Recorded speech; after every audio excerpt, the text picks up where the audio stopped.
હાલો મિત્રો, તો ઝાઝા સમય પછી ફરીથી એકવાર તમારું આપણા વિડીયોની અંદર સ્વાગત છે. તો વિડીયો નહોતા આવતા એનું પણ એક કારણ છે, આપણે એક નવા વિડીયોની અંદર આપણે બતાવી દઈશું.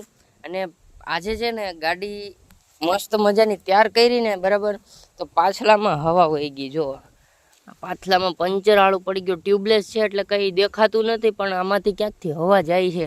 કારણ કે મેં હવા ફૂલ કરીને ઘરે, તો મને ખબર પડી કે આમાંથી હવા જાય છે. હવે આને છે ને પંચર કરાવવા જવાનું છે, તો પંચર કરાવીને પછી એને સર્વિસમાં મૂકવા પણ જવાની છે. તો આજનો બ્લોગની અંદર બહુ ટ્વિસ્ટ છે, તો બન્યા રહો બ્લોગની અંદર. ને જોવો અત્યારે મીટર ક્યાં હું બતાડે છે, 2739.7 કિલોમીટર હાલી ગઈ છે ગાડી. અને પેટ્રોલની ટાંકી તો આપણે ફૂલ જ રાખવાની, કારણ કે આના પેટ્રોલ નહીં ઘટવા દેવું. સરસ મજાનું મહાદેવ લખાવેલું છે, સ્ટેન્ડ મારેલાનું ઓપ્શન અહીં આવે. બહુ મસ્ત બાઇક છે ભાઈ, આના જેવી થાર આરે ના આવે.